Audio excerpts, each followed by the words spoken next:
exposure definitely taught me about some of the important things from a perspective of how things change when companies scale. So when you're thinking of a startup, you're a small team, you start up with friends or people who you know already, and it's a very closed kind of a environment where everything is in your control. As things become bigger, as companies become bigger, that's when you need a lot of things, like you need to have processes for everything. It could be processes for your the work that you are doing, the company does, or for your HR processes, for your financial processes. You need a lot of those things structured, which make sure that the company runs as a well-oiled machinery, which doesn't need you to be intervening in everything. If you start doing that as founders, then it becomes more and more difficult for you to focus on things that you need to create more value towards. So those are some of the things that I definitely learned working in larger companies. How a company with 50, 100 in my work that I was doing in Indonesia, the company had 15,000 people. How does a company that large, working across four countries, operates and make sure that everything runs smooth? A large operation like that. So those were some of the things that I learned, which I used in my previous startup as well, and look to use here as well as things start scaling up. That's one of the important things that I learned from larger companies.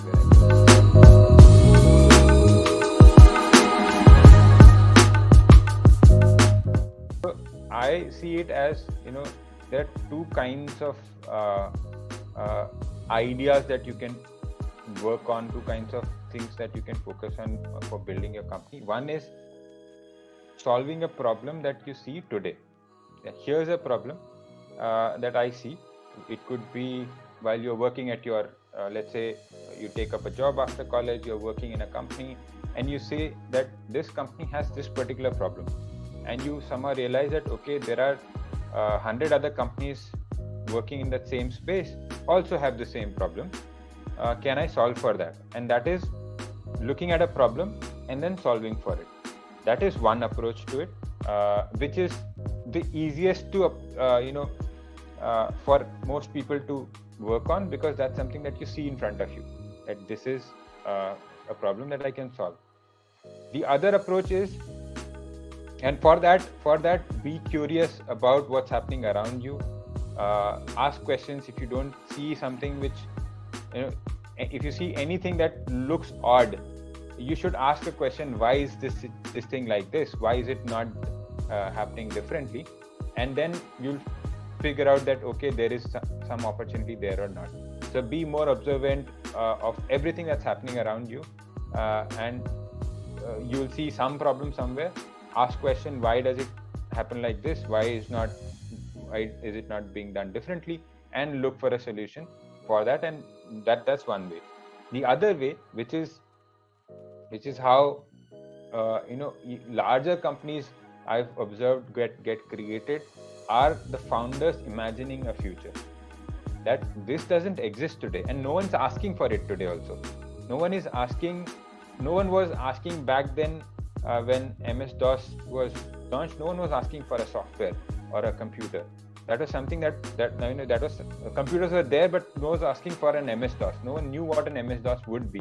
Or when when Elon Musk thinks about going to space, no one was asking him कि यार मुझे space जाना है, कुछ बना दो.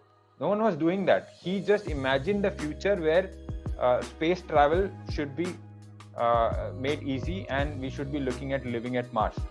That's a future that is he imagined. Or if you look at Steve Jobs, iPhone, no one was asking for a touchscreen phone. It was something that he imagined, that phone should be like this. Why it has to have a keypad, and why it has to work a certain way. It should have this kind of interface, and this is how a smartphone should be. And technology, of course, was also evolving, so he would have understood that, okay, now technology can do this, so why not build this? So those were things which were not really problems that someone was solving.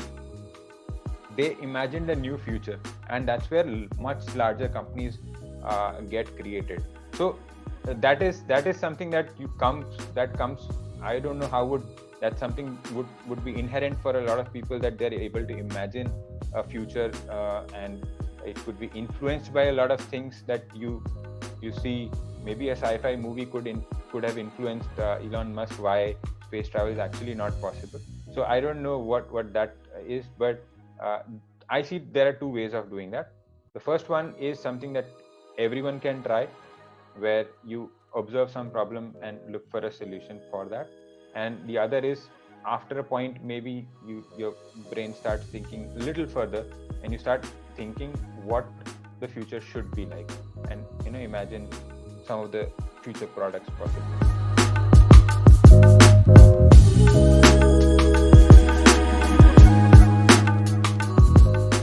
There, in terms of building things, there are different ways of looking at, and nothing is less or more. That building a spaceship is a great thing, and building an app is not so great. We cannot think of it binary like that. Both of these things have their importance, and both of these things have different audience also. So space travel being made real by Elon Musk, for many more years to come, it will still be something that only certain people will think about. Only certain people will think about going to space as a space travel. People will think. Majority of the people are struggling with something which is much more basic for them, and they're not even thinking about. So it's not like you cannot build can create ideas around solving much smaller problems in terms of how they appear, but it could be affecting so many more people that you could solve that and make it make their lives easy and create an impact. So for example, if I take our example, we are building a scanning app. If you look at a scanning app, it's something that has existed for a long time, for almost 10 years now, and it's not something which you would feel very high tech, and there are many others existing parallelly today as well. But are we able to create value for a target segment building something over the scanning and more things around that? That may be technically not that big a problem, but it could be a problem for a Bharat user which has come into existence only 4 years back.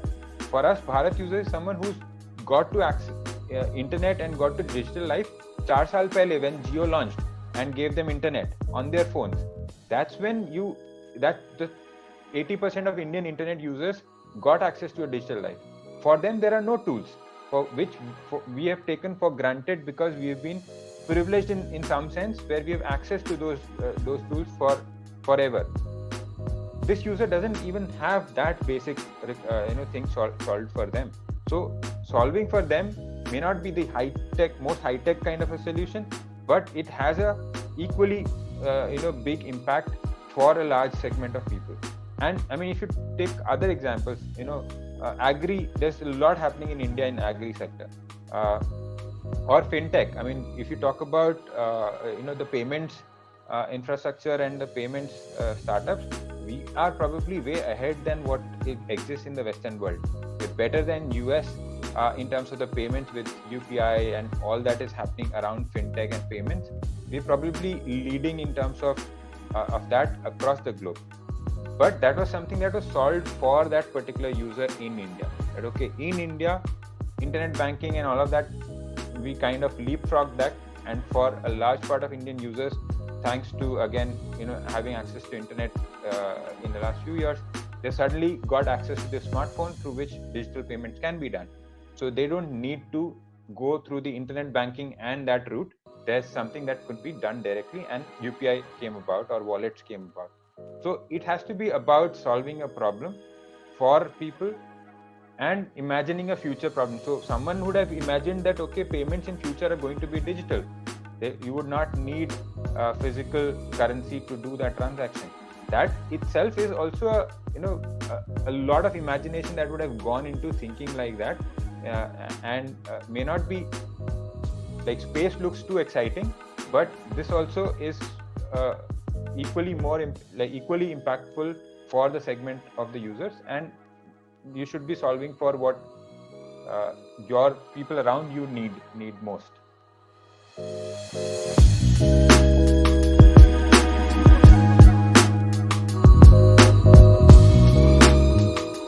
So for us, the thought is that we are building a utility app that people will use for getting more productive, getting more value in their lives. It could be students using it for their schoolwork, or businessmen using it for their business, professionals working in their jobs using it. So we want to create so our focus is to get our revenue from a business model that's around transactions. And for us, we feel that we can get transactions because this is a very work or school kind of a product. Not people do not come to Kagaz just to browse through something. It's not social media. It is something where people come for a particular purpose, which is mostly linked to their work. So if we can help them get more productive in their work or in their school or work life, there is a possibility of that's what we are looking at, that we can monetize that productivity enhancement that we offer to them. And with that understanding, we also know that not everyone needs that and not everyone will pay for it. But to make a viable business, we don't need everyone to pay. There'll be a big chunk of users who will continue to use it for free. There'll be other chunks of people who will use it, who will take more value out of the app with more advanced features. And for those advanced features, they will be paying for it. So there'll be a premium tier of features within the app, which we are coming up with in the near future, where people will have to pay to use those particular features. And not everyone is going to need that. A lot of people will be just happy with the app that we have today, but some of them will find value in the more advanced features, and we look at it in terms of monetizing those features.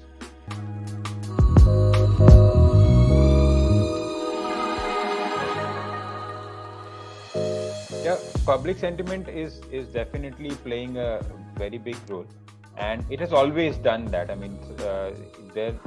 Those become pivotal moments for a lot of companies. Thankfully for us, it was in favor for GameStop also. It was in a sense in favor for them also, not for a lot of people involved in that run. Public sentiment is a big driver, but public sentiment also comes from something which is a little more fundamental. It's not just for fun that public will start following a particular trend or start supporting or not supporting a particular company. There has to be a deeper reason to it. When we think about Kagaz getting that support, it was because it was an Indian app, and Chinese apps got, and people were looking for Indian solutions from something which is deeper than just there's something happening on the border and people want to boycott everything Chinese. It was also deeper from the point that people, and we got a lot of that kind of messages in our user interactions, that people saw and people were proud that an Indian product can also do well, and it can give them a solution which they had to till this time go out and get from. So if you can create a spark around what is a little more deeper than just a trend, then only you'll be able to have a sustainable benefit of that. Otherwise, it's a trend. A trend will lift all the boats up, and once the trend goes, everyone will fall. But if we can trigger something deeper than just that trend, then we will be able to stay longer with the whole growth that we've got. So I think trends play a big role because it suddenly gives you a boost, which for example, we had built a product for almost 6, 7, 8 months before Kagaz happened, and we were toiling hard to figure out how do we get the traction, how do we get people to use our product. We built Kagaz. If the ban had not happened, it would have been a slower growth for us, for sure. With the ban, it pushed that growth for us, And then we made sure that we capitalized on that opportunity by offering a great product to the user, that after the trend is gone, we still get support from the users. And it's not about being an Indian app only now. It is about being a good product that solves their problem. So yeah, we see it that way.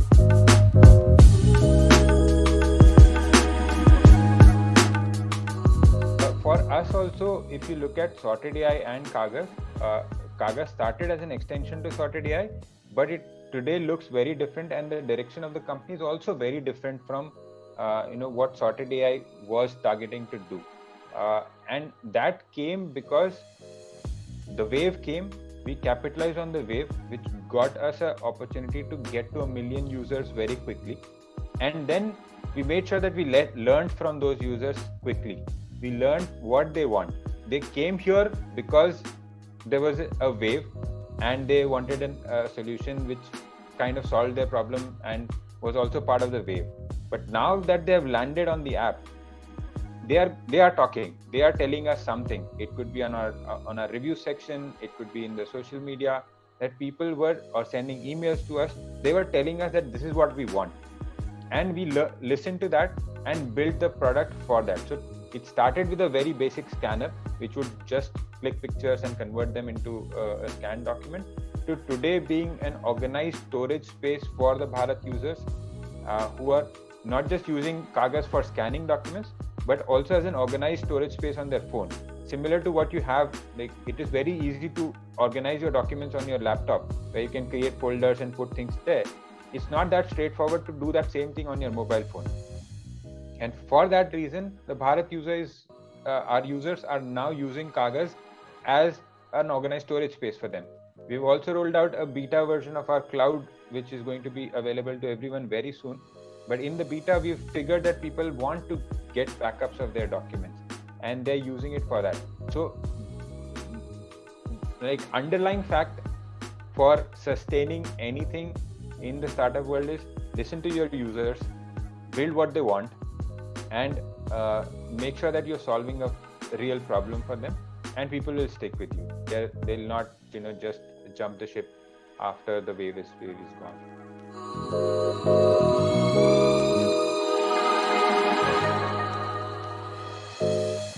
As a daily practice, one is that you, as I said, you need to be observant to everything that is happening around you. People find problems in things that they face themselves or someone nearby faces, and they try to solve that. Or there is another way that a lot of startups come up is they spot a trend that is happening, that okay, there's a trend happening in terms of everyone is now looking at digital payments, or fintech is technology for finance is something that is gaining a lot of traction, or a certain technologies are becoming more implementable now. So for example, AI is becoming more and more implementable now with computer vision and natural language processing and everything. They keep observing those trends also, that what's happening in technology, at least in certain areas where they are interested. And then at some point, these few things will kind of match up for you in your head, where you'll see, okay, I'm studying computer science at IIT, and I have got exposure to machine learning and natural language processing in one of my projects or subjects, and here's something that I see where a natural language processing could be implemented. Can I build something around this? And that's how it will come. So you'll have to be consciously observing that things that are happening around you, and see if there's a problem that you could solve, as well as keep track of how technology is changing. Can you implement some of the technology that has become more feasible now to this problem and build a solution around it? And as a practice, just keep reading about different things. It could be books, it could be blogs, podcasts, and keep observing things, and it will crack someday that okay, this looks interesting.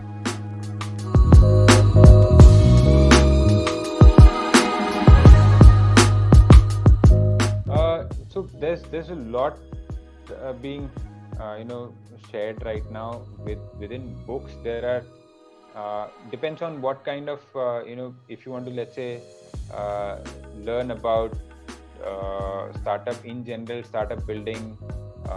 There are some classic books that you can look at, reading 0 to 1. That's a very good book to read.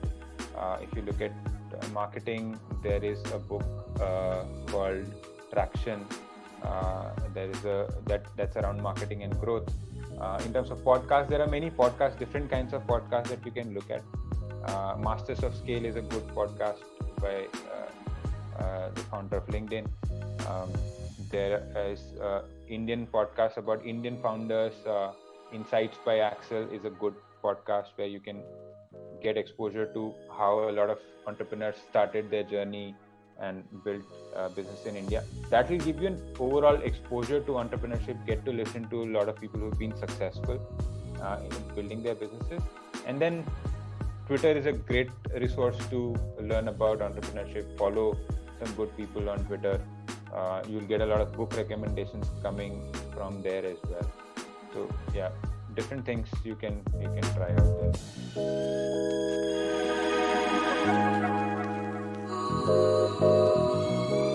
So data privacy is actually the central value proposition that we built Kagaz on. That you can, if you don't want to, if you just want to use the app as just a basic scanner, don't want anything else from it, you can do it without sharing anything. Even you do not even have to log in. You don't even have to share your email ID or phone number with us.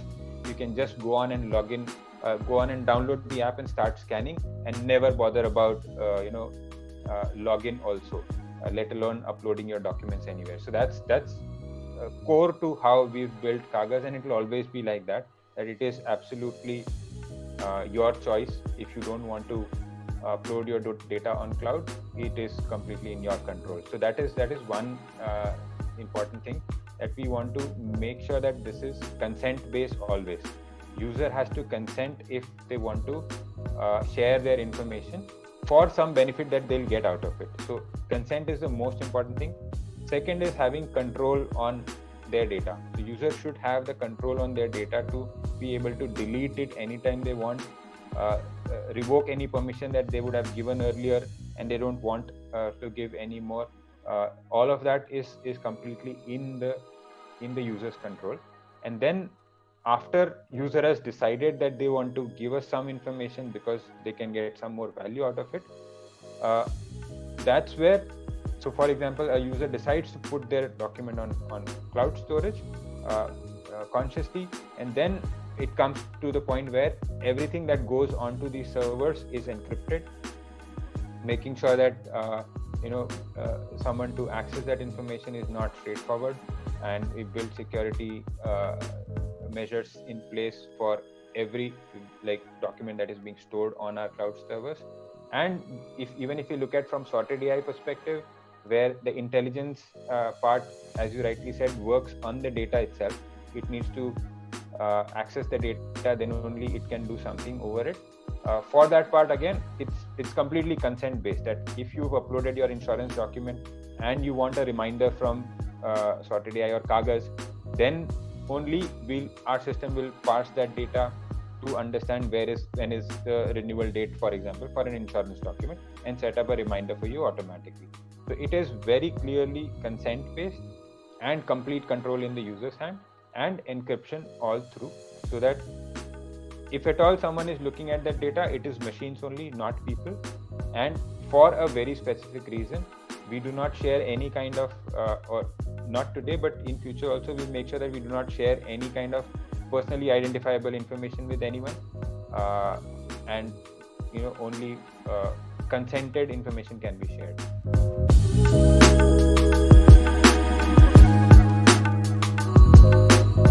So in terms of initial days, it's not even about having a say, it is about doing it yourself.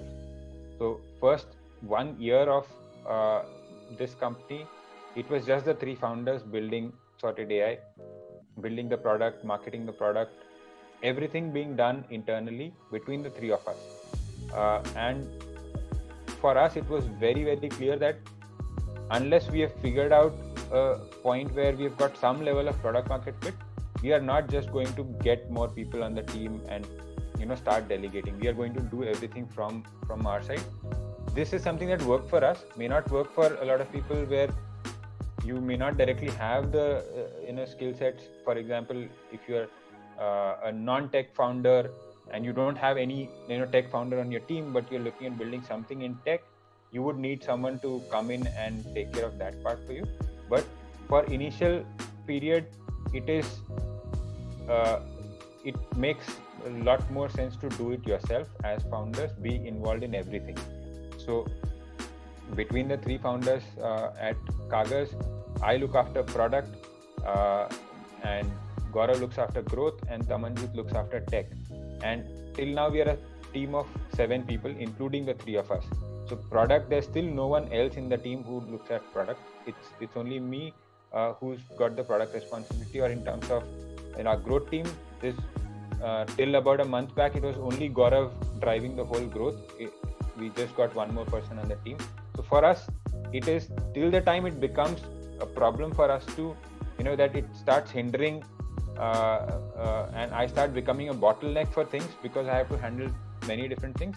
That's when we start looking at adding more people to the team, that I don't become a bottleneck, or anyone amongst us as founders start becoming a bottleneck, and then gradually get to increasing more people. And at certain scale, maybe when we reach about 20 people plus kind of scale, that's when you start looking at formalizing things around every process that is there.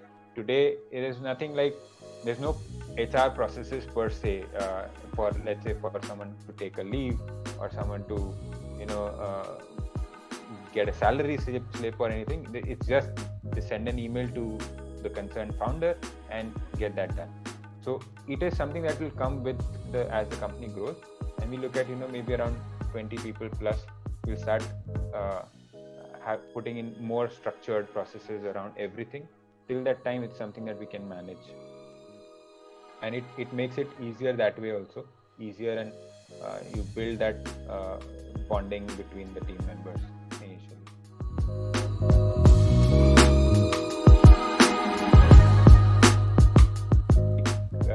Interesting conversation for me as well. Thank you for the great questions. All the best.